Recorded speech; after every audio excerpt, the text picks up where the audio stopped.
Chair, please. As an artist, what is the most rewarding experience you have had and what made it so?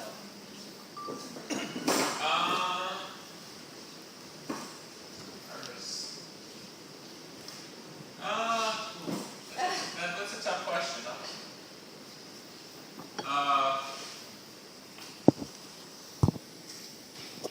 I'm usually not stumped. Sorry. Can I have a cup of tea? Yeah, there you go. Need some caffeine. But Already finished all mine. It was delicious. Zuzu, hot tea. Honestly, I think it's working with the bands. Mm-hmm. Because the songs are, they're sort of like a picture. It's like the snapshots of my life, and even like recently we were playing some machine material. It's very much a snapshot of the end of the band, at least that. And it takes me, those songs take me right back to the sights and smells of the time.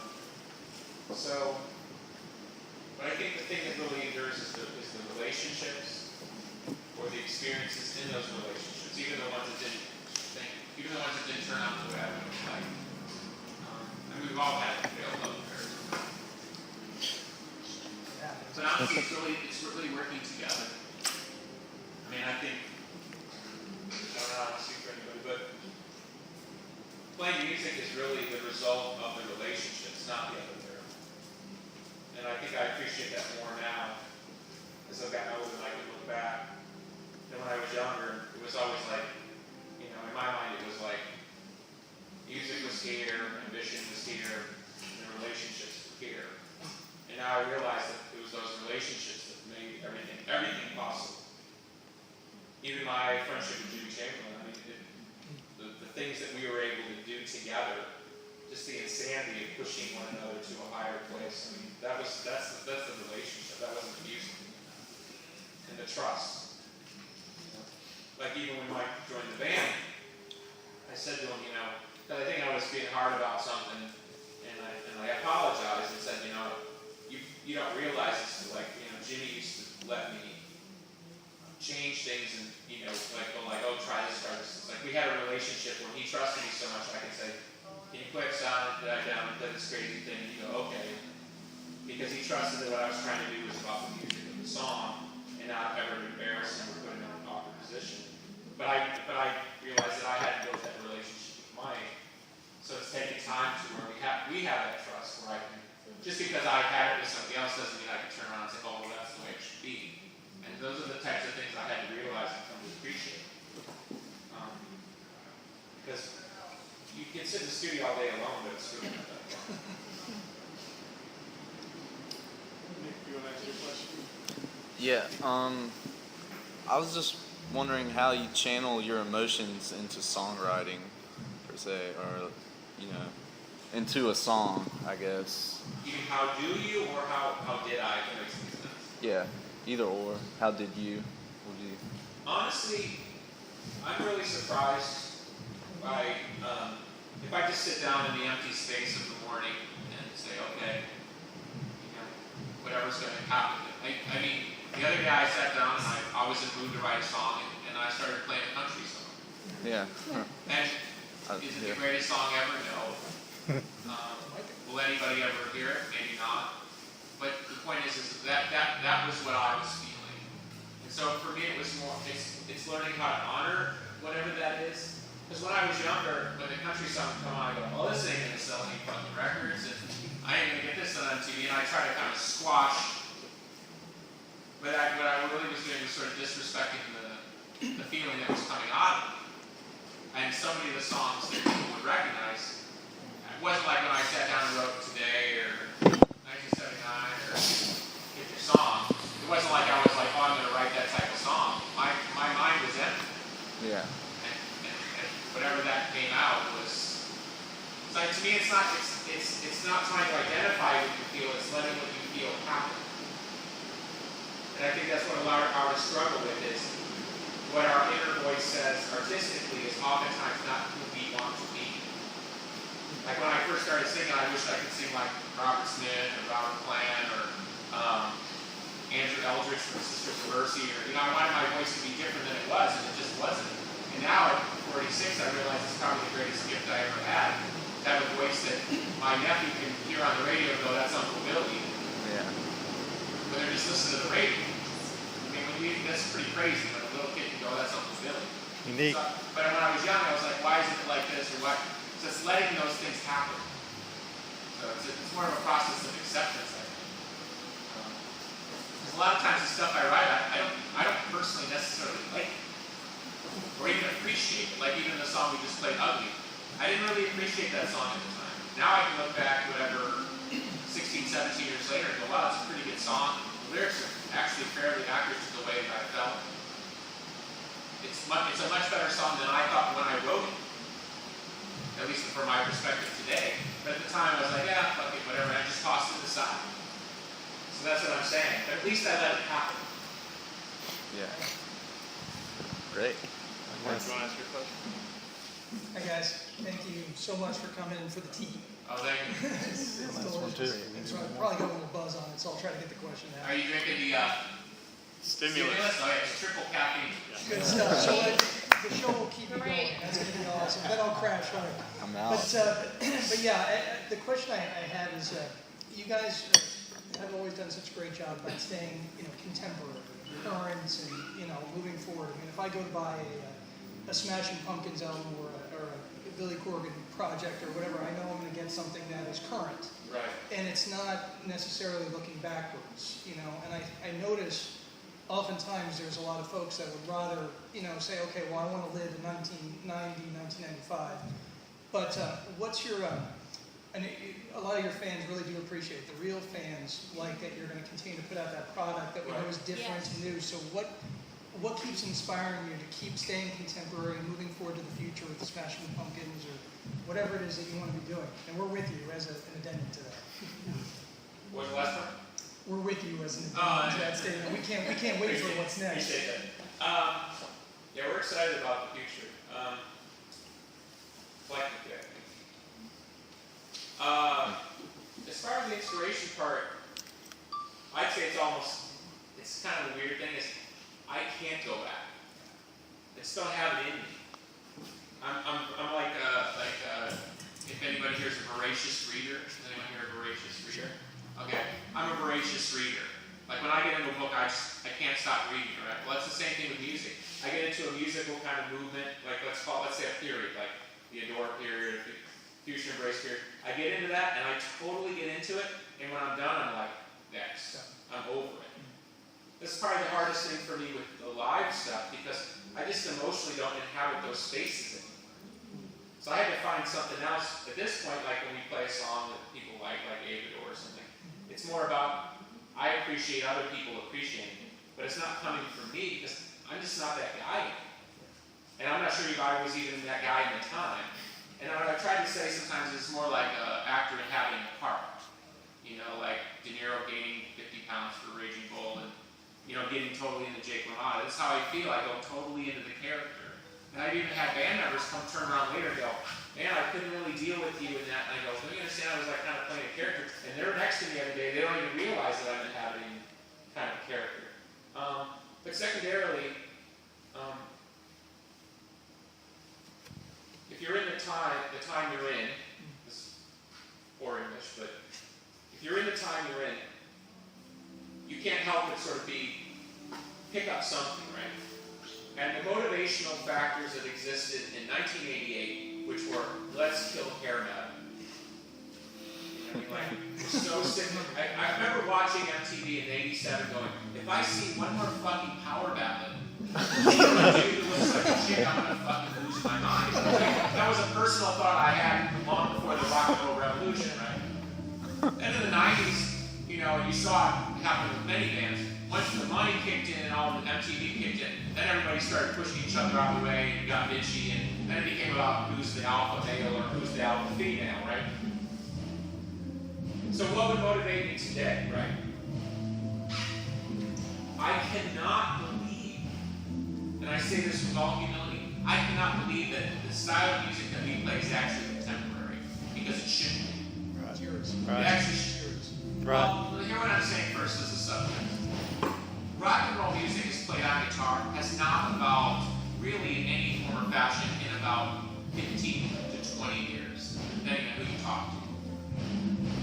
So it says a lot about our culture that we kind of froze somewhere along the line with this is the guitar sound, this is the vocal approach, right? It really hasn't evolved, and it still hasn't evolved, and pop music has actually come along, stolen all the moves, and you can hear pop singers doing all the moves that would have been popular in grunge 15 years before.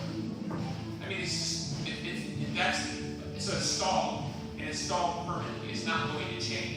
So the fact that we can actually get up and play a song like "Oh, with Fireflies" and it actually still sounds contemporary is a joke, because if you look at comparatively rock and roll history, 50s, 60s, 70s, 80s, 90s, you have these massive leaps.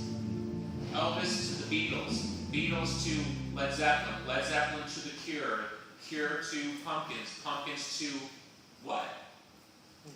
Guys playing fucking banjos? Silver Sun pickup. Nothing against them, but what I'm saying is we were in evolution on a previous form. Right. Okay? Bands like that, which I like and appreciate, and who she knows personally, they took those forms and kind of explored the further territory of those forms. Do you know what I mean? Yeah. But they didn't evolve the form. That's my argument. The next generation of rockers, 2005, right, or 2010, should have evolved the form to where what we play was passé. It's a dying medium. Well, that's arguable, but it has a lot to do with technology. That's a much bigger argument. Because in essence, and I meet these kids all the time, 10 years old, nephew of this kid, son of they're in the Zeppelin. If they're on YouTube and they're looking, they're in the Zeppelin. Just like I was, because fuck, they're better than everybody else. Because it's no longer a contemporary game. Yes, there's always going to be that kid or girl comes along and they look the part, but you see less and less and less. It's narrower and narrower. So one kid gets to play the game, not 20 or 30 or 40. Because even when Madonna was huge, you had Paula Abdul and help me. That's all we have. No, but I'm saying when Madonna was huge, then there were all the singers that were Madonna-esque or pop-esque, and they were sort of doing the same thing. So when Nirvana was huge, there were all these other bands, including, you know what I'm saying? Still. Now you have you have like one Mumford and Son, but you don't have like 30 of those bands, all in a collective movement, all moving forward, all evolving the form. So one band or one kid gets to play in the sandbox, not 30. And they're not pushing each other to go higher, further, faster, which is what we did. So I'm not saying it's better now. I'm saying look at rock history. Any point.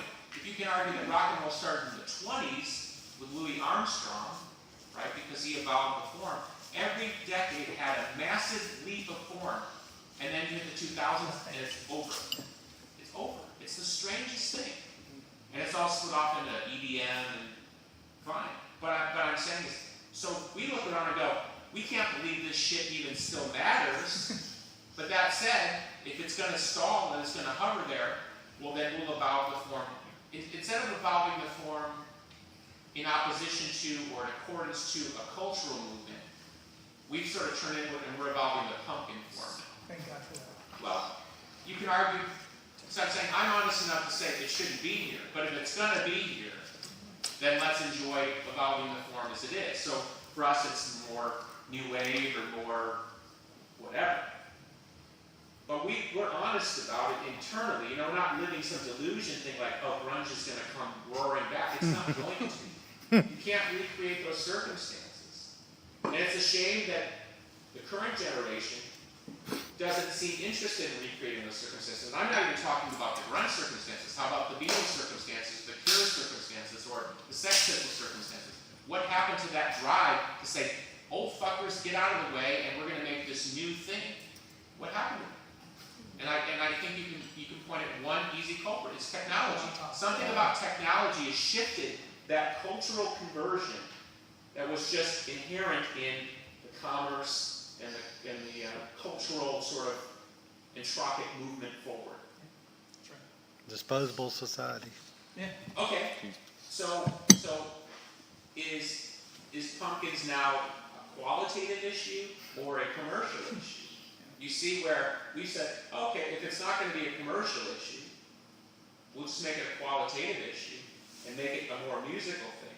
And you see where bands like that, bands that I was influenced by, Zeppelin, Rush, are having these renaissances because when the 10-year-old sits down to YouTube, they go, well, if it's this or Zeppelin, they're going to go and when they tap on that Zeppelin button, there's 50, 60, 70 songs to get into. It ain't two. And that's the problem with the pop medium. It's always 2, 3, 4. It ain't 60. And so even going back to the original root of the Pumpkins, we modeled ourselves after those bands that would have that deeper root. And that's what's helped the Pumpkins instead for so long, because it attracts grunge kids and goth kids and people just like pretty songs or good, So it's been a blessing that way, that we were willing to be so diverse and broad, because it's actually more contemporary in mind, even though we didn't realize that. And that's what we love. So thank you. Well, that's not for everybody. Well, we're here. Okay, One more question? Thanks, Billy. Thank you. Debbie, would you like to ask your question? Yeah, I would like to know what your inspiration was behind One Diamond, One Heart, or even how you came up with that name. Can't reveal that source. Okay. Okay, I got a I question. try not to talk about those things too much in specific. Okay. Yeah. What attracts you to the song? Actually, I'm so nervous. I can't even No. speak. I'm sorry. It's just You know, it's you're originally- always there. What's that? You're always there. I think of I'll be there for him, or I'll be there. You're always there. You won't leave their side. Yeah. I think it's It seems spiritual to me too. well, it's spiritual, but it was also rooted in the context of a difficult relationship. Mm. And so it's sort of like, I think the hardest thing in any relationship, and it takes many forms. It can take the form of like, when my mom died, there's a fear of like, well, you'll never have that relationship again. Or when you break up with somebody, it's like, what becomes of the relationship? But I feel like those relationships exist within us ephemerally, whether person is standing in front of us, right? So, in essence, if you believe in love in your core, then love can supersede the reality of life. And I think that's what took me a long time to understand is, can I be, say for example, can I continue to despise a former bandmate and at the same time appreciate the journey that we took together, and still hold that love in my heart for what we did or we didn't do, but at the same time be like, I cannot even have you near me. And I think that's oftentimes what we go through when we go through a breakup, is how do you sort of balance those two feelings, because obviously you invested in the relationship because you love the person. But if it doesn't work out, what most people do is they have to sort of damn it shit. So it's like trying to find the spiritual balance in loss. So I hope that Yes, makes yes. sense. Okay, cool. Thank you very much, as always.